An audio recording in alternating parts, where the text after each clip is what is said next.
Saya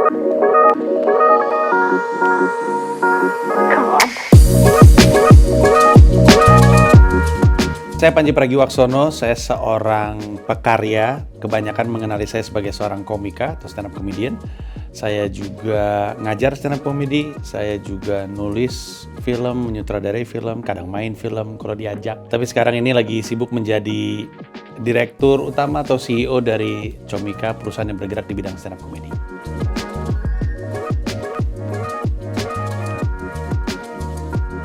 Ketika kami terpikir untuk membuat markas Comika ini, walaupun di tengah pandemi kesannya agak aneh untuk bikin kantor, adalah justru karena diniatkan tidak jadi kantor, tapi jadi tempat orang berkarya. Jadi stand up comedian yang kami bantu di manajemen, sering sekali bikin konten, sering sekali bikin karya, kadang bentuknya siniar, kadang bentuknya konten YouTube, bahkan sampai dengan pertunjukan stand up komedi. Kami juga sering bikin acara live streaming. Dan karena kebutuhannya tinggi, kami pikir udah waktunya untuk kami punya fasilitas sendiri, dan akhirnya berdirilah markas Comika sebagai tempat untuk kita berkarya.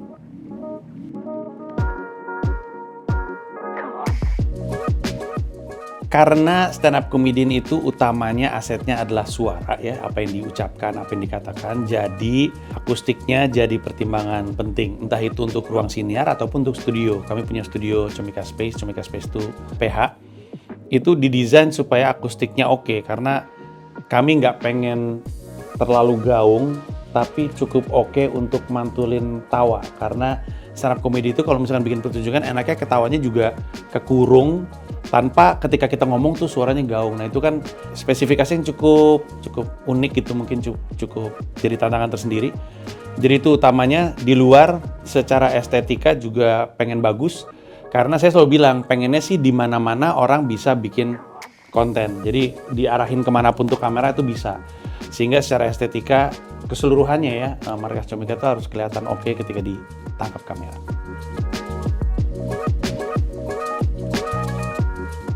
Cukup ketat karena saya so tahu orangnya. Oh, cepet, saya pengen pakai gitu.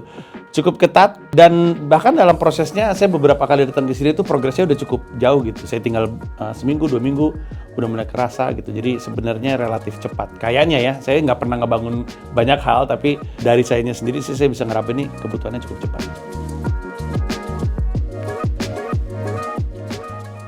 Sejujurnya dari rekomendasi orang-orang yang terlibat dalam proyek ini, karena waktu itu kami punya desainer interior yang dipercayakan untuk ngedesain, kemudian kontraktornya juga mengucapkan hal yang sama, bahkan tim internal saya juga nyebut Jaya Board gitu. Saya kan awam, jadi ketika orang dari berbagai lintas profesi, termasuk dari perusahaan saya sendiri merekomendasikan hal yang sama, saya rasa itu adalah bukti dari reputasi yang baik dari sisi Jaya Board-nya.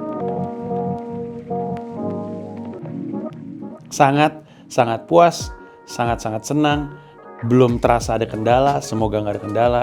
Baru minggu pertama ini rampung, langsung dibikinin acara, lalu secara berturut-turut setiap hari di minggu berikutnya juga ada acara gitu. Jadi langsung kelihatan kualitasnya seperti apa, dan puas, nggak ada kendala sama sekali, nggak ada komplain sama sekali akan hasil akhirnya seperti apa.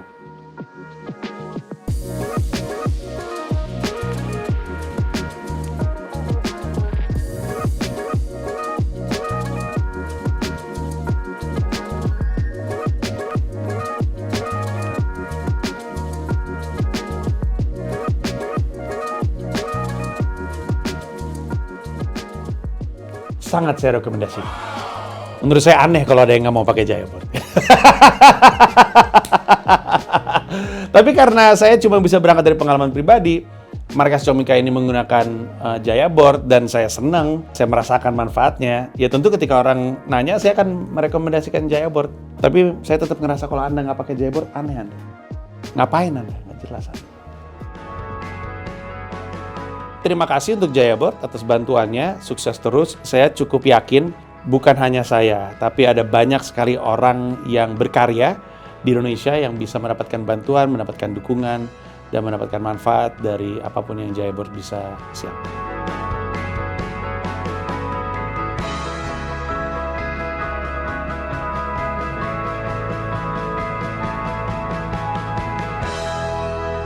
Jaya Board, kini dan seterusnya.